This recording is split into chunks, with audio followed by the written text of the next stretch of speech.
Today I'm going to start a series on the Purvi Theta scale. I talked about it a little bit some time back, and I've even released a song based on that scale last year. I can put that link in the tutorial. The Purvi Theta scale is something I've been playing with for a while, and it's a variation on the minor scale.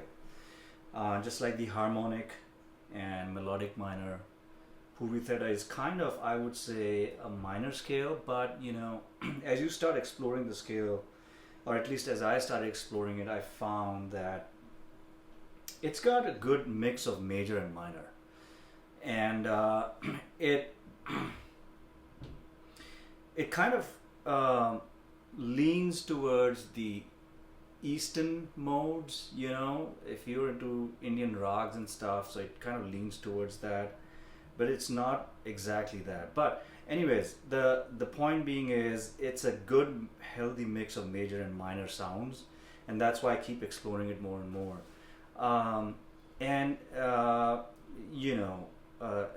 In fact, some of the chords in that scale, it has an augmented chord, but it can also be played with just the power chords, and it sounds good.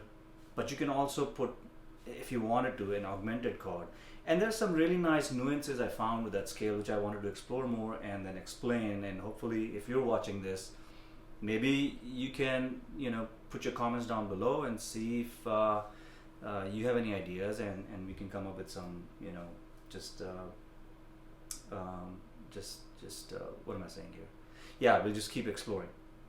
Anyways, so the Purvi Theta scale mainly goes like this, right? So if it's in the key of G, it goes like, right? So it's got a root, and then it's a minor second, a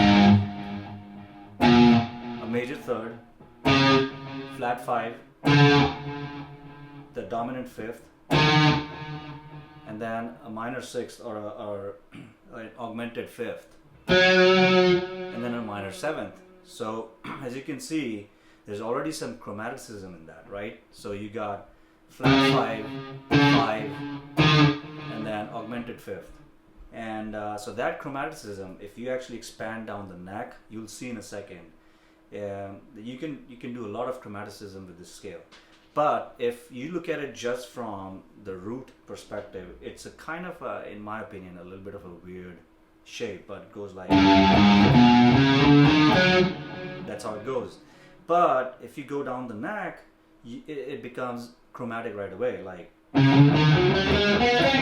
could play it like this, starting from the flat fifth, and you can see already it's chromatic on these two strings.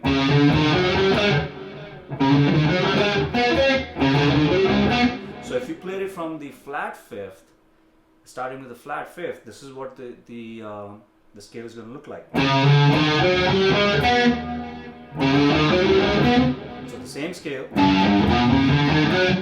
right? You have to like kind of go from the big jump from minor second to the third.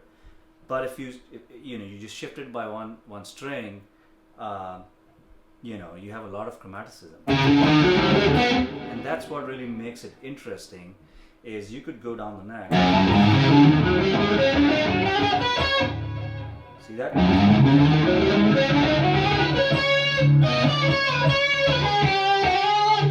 So there's a lot of chromaticism in that scale, which makes it really interesting, because you could jump if you're in the middle of a solo and you want to introduce some chromaticism.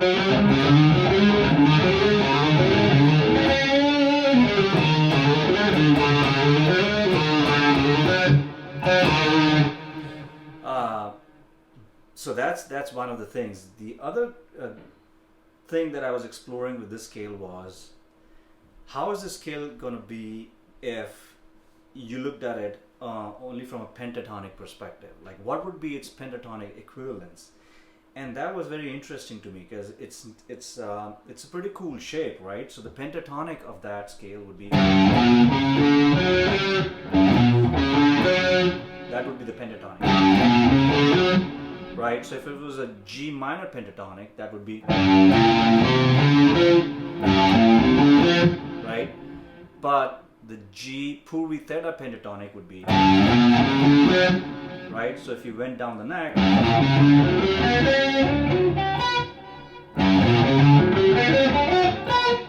okay, that's one. You could do this as well. That's a different shape. This is a different shape, right?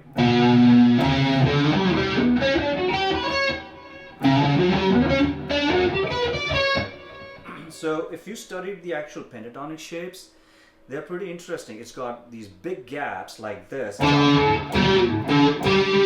which if you're soloing or if you're playing, you know, any kind of a lead run, that would be hard to do. And that's why you have, it's kind of interesting. You have to pick parts of this pentatonic and see how you can make it sound musical and mix it up with chords. Now, you know, jumping, another thing that I noticed, I'm just jumping to the chord section, is like you can actually play like kind of chromatic, you know, power chord.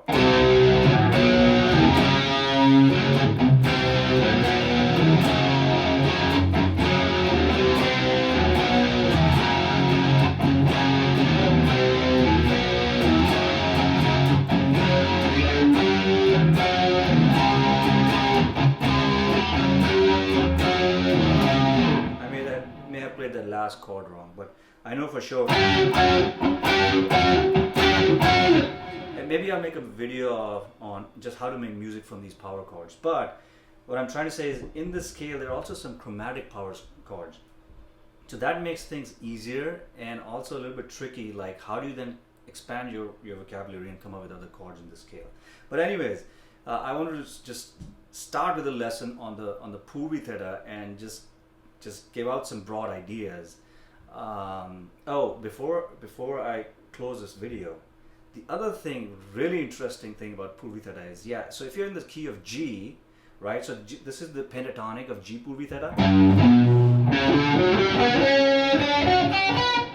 shape 1. But I noticed that in this scale, you could shift the key by one step and actually play a regular minor pentatonic. So a G sharp minor pentatonic would fit within the scale, and that sounds like this. That's the regular G sharp pentatonic. It fits in this scale, right? Because this scale allows, it's just the way it's structured. So while you're playing a Purvi Theta, you could just switch the whole key by half and play a minor pentatonic, and it would fit in that scale, and you can keep playing the same chords again. So that's pretty interesting as well. I'm going to expand more on that in other videos, but I wanted to let this one out, how cool this Purvi Theta scale is. So if you want to check it out, I'm going to put some links in, you know, go check it out.